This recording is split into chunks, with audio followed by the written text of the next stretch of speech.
আসসালামু আলাইকুম রহমতুল্লাহ। আমি ডাক্তার আদান ইসলাম, চোখের বিশেষজ্ঞ এবং সার্জন। আমাদের এই বোন আমাদের কাছে আসছে হচ্ছে চোখের বাঁকাভাব নিয়ে। ওর চোখে বাঁকাভাব কয়েক রকমের এবং হচ্ছে গিয়ে ওর বাকি হচ্ছে গিয়ে চোখে সব কিছুকে হচ্ছে সুন্দর করে বুঝিয়ে বলা হয়েছে। সব কিছু বুঝে শুনে ও অপারেশনে আসছে। এখন অপারেশন করে দিব, এখন আল্লাহকে যতটুকু শেফা দান করে, কিন্তু চোখটা অনেক বেশি পরিমাণে বাঁকা, ওরা একাধিক অপারেশন লাগতে পারে। তো বোন, তোমার যে ভিডিও ধারণ করা হচ্ছে আর এটা সোশ্যাল মিডিয়াতে পাবলিশ করা হবে, তোমার পূর্ণ অনুমতি আছে তো? মুখে বলতে হবে বোন। হ্যাঁ, এটা একটা মেডিকেল ডকুমেন্ট, তাই না? আচ্ছা, তোমার জন্য অনেক অনেক শুভকামনা রইল।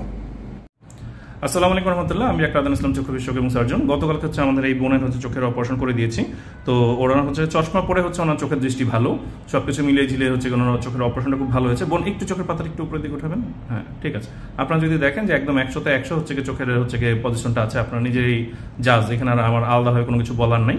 এই লাল ভাব বা হচ্ছে চোখ যেটা ছোট হয়ে আছে, এটা 7 দিনের মধ্যে হচ্ছে ঠিক হয়ে যাবে। 7 দিন পরে হচ্ছে ওনার ফলো আপ দিব। বোন, নিজেকে যে দেখছেন কেমন লাগছে? এই মাত্র ম্যানেজ করে দিলাম। আলহামদুলিল্লাহ ভালো। 7 দিন পরে আপনার হচ্ছে ইন্টারভিউ নিব মেনলি। ঠিক আছে, ভালো থাকবেন।